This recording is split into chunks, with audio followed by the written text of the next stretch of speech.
Well, guys, that was brutal. Absolutely brutal way for the Toronto Raptors to end their West Coast trip. They get routed by the Utah Jazz 145 to 113. This game wasn't close. This was an absolute beatdown. The Utah Jazz offense was unbelievable.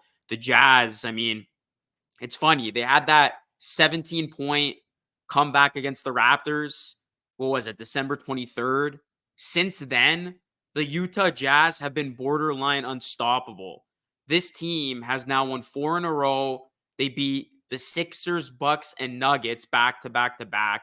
They blow out a Raptors team that, all things considered, they looked a lot better the last week or so. And this team continues to roll as the Jazz have now won 10 of their last 12 games. We're going to talk about it. Please do me a solid, hit a like on the video and subscribe to the channel if you are new for more Raptors content just like this.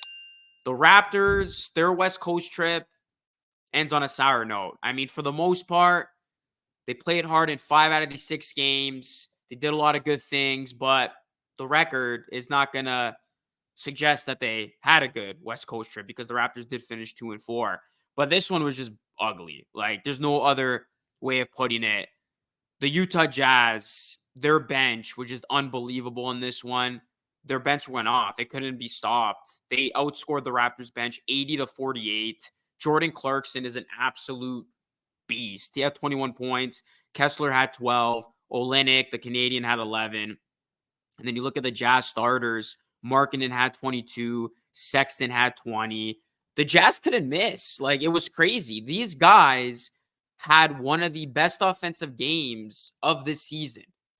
The Raptors actually played well in that third quarter, putting up 38 points, but they still couldn't put a dent in this Jazz lead because the Jazz put up 41. The Jazz scored 28, 36, 41, and 40 in these quarters. They shot at 55% from the field, 48% from 3. And it's crazy because the Raptors actually shot it 50% from 3. If I told you going into this game that the Raptors were going to finish 17 of 34 from 3, but they got blown out, you would not have believed me. I mean, it's crazy. The Raptors' three-point shooting was actually solid. They shot at 43% from the field, which isn't terrible. But the Jazz, they were just getting whatever they wanted. And they really feasted inside.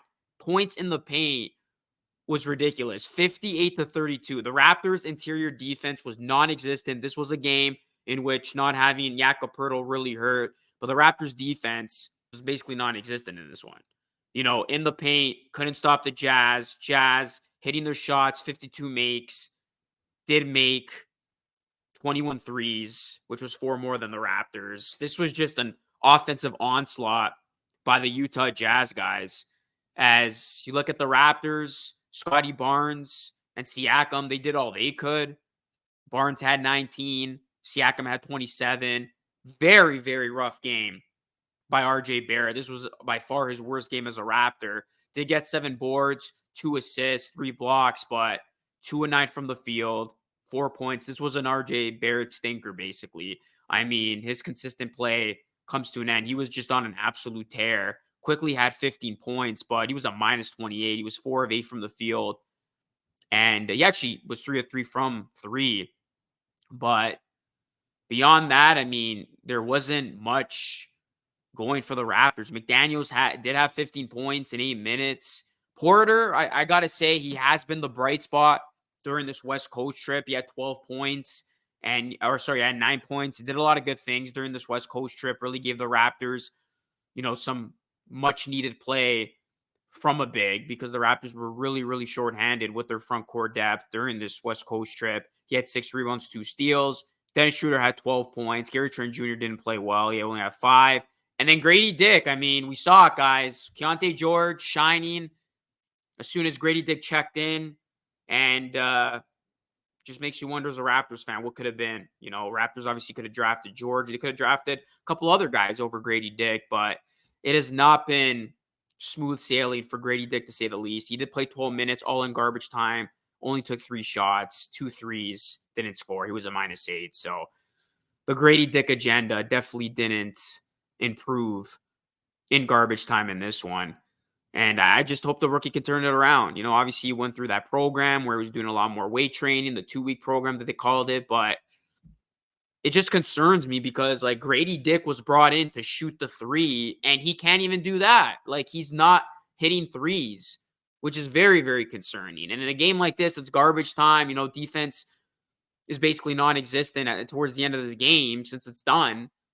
Like the rookie can't even score. It's not a good sign, guys. I'll be perfectly honest. So overall, I mean, this is one that the Raptors are just going to want to throw it in the trash can.